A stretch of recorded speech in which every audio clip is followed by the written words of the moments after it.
Hi guys! Welcome sa aking YouTube channel. So for today's video, day off ko. Siyempre, nag-day off ako. Pero sa susunod na mga linggo, hindi na siguro ako makapag-day off. Gawa nga nang ako palang mag-isa, wala pa din yung kasama ko. So yan nga.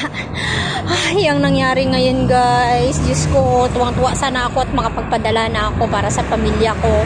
Ang ginawa ko, nilagay ko yung pera ko sa aking Alipay na hindi pa verified. Hindi pa verified yung Alipay ko guys. Ang nangyari, when hindi ko siya ma-withdraw, hindi ko siya ma-send sa Pilipinas. So, kailangan pa hintayin ko yung HK number, Hong Kong ID ko para maano ko yun, para ma-verified ko, tapos makasend ako ng pera. Kaya yun ang nangyari. Ay nako, sobrang sad. Isang buwan pa ulit hintayin ko kasi November 11 pa yung dadating yung ano ko, yung HK ID ko. So ayun ang problema ko, wala akong ano kasi sabi kasi nila malayo yung padalahan dito, yung mga nakakausap ko mga Pinay, sabi malayo daw sa ano pa, sa Central ka daw talaga pupunta.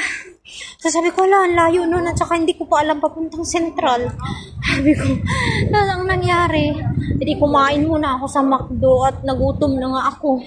Tapos nung lumabas ako, pumunta ako doon sa tambayan ng mga Pilipina na nakikita ko, marami naman mga nagtatambay doon, mga nakaupo. Tapos nagpunta ako, tapos may tinanong akong isang Pilipina. Sabi ko, mukhang ano to, mukhang Pilipina. Na, tinanong ko muna kung Pilipina siya. Sabi niya, oo. Kasi nga, di ba, parehas yung mukha ng Pilipina at saka yun, ng, tawag doon, ng Indonesian.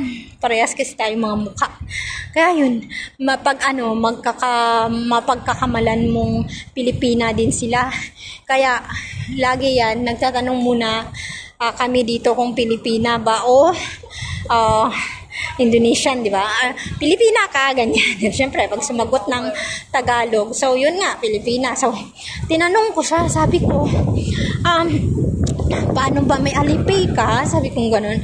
Kasi pwedeng magpa-cash in ba na ano, kahit 500 lang, sabi ko ganun. Papadala ko sa Pilipinas. Sabi niya, naku, wala daw laman yung ano niya. Tapos sabi ko, saan ba pwedeng magpadala dito ng ano, kung ganun, ng GCash. Tapos sabi niya, sa Saiwanho daw. Galing na ako dito kaninang hapon. Anong oras na to? Mag-aalas 5 na. 4:54 na. Kanina dito ako galing mga alas 2. Nag-ikot nga ako dito, naghanap nga ako, baka meron nga ako makita. Kasi nga sabi ng dalawang Pinay na nakausap ko kaninang umaga, sabi niya, naku, walang mapadalhan dito. Sabi ganun. Sa Central pa talaga, punta ka talaga ng Central, ganyan. Sabi ko, wala, grabe naman. Sabi ko, bakit wala dito? Sabi ko, marami namang tao dun sa palengke ng Saiwanho na yun. Sabi ko, yun nga, yun ang nangyari. Nako, meron nga talaga yung natanong kong Pinay dito ngayon, tinuruan niya ako saan meron. Sabi, dito nga, ayan, kaya naglalakad ako ngayon papunta doon. Kasi, hahanapin ko kung yun, pwede nga ba talaga may Western Union daw papunta doon. Na pwedeng makapagpadala ng GCash, Palawan, Cebuana. Ayun. Ay, Diyos ko, sana nga makita ko at sobrang happy ko kasi ang lapit lang. Pwede ako magpadala para sa pamilya ko anytime, di ba? Oh, so, ayun. Ay, thankful talaga ako sa Pilipina na yun. Nakapagsabi sa akin. Buti pa siya kasi yung ibang napagtanungan ko, wala daw. Tapos, meron naman pala dito. Buti na lang. So, yun, update ko kayo mamaya. Malayo pa ako, medyo malayo pa. At, grabe yung ano ngayon, yung panahon parang uulan, pero buti na lang makulimlim lang at ngayong araw hindi naman umulan, kaya medyo okay pa. Ayan, thankful pa din. sa araw ng day off, magiging masaya. At, ayan, nakakapag gala-gala.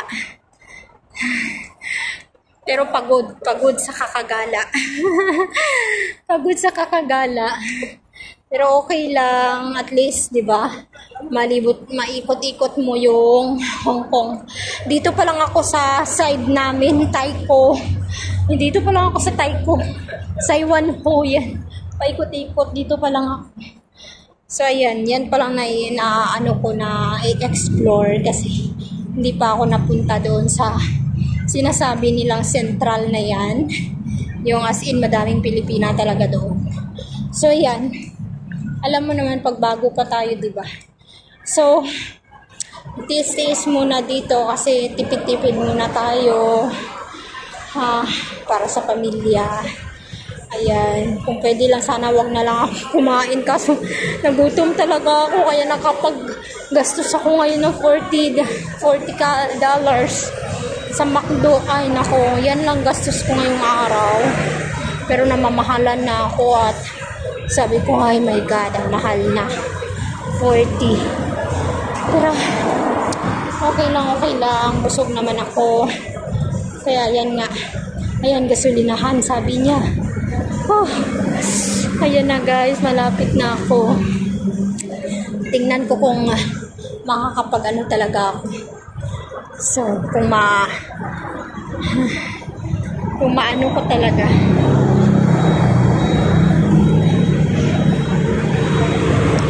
Kung makikita ko tong ano. So, dito na ako sa gasolinahan. Caltex to.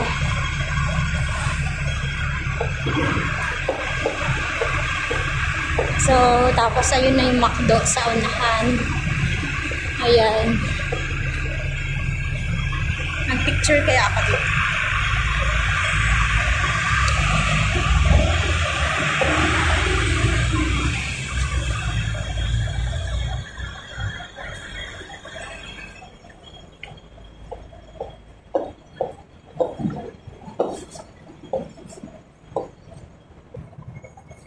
So, ito na yung welcome.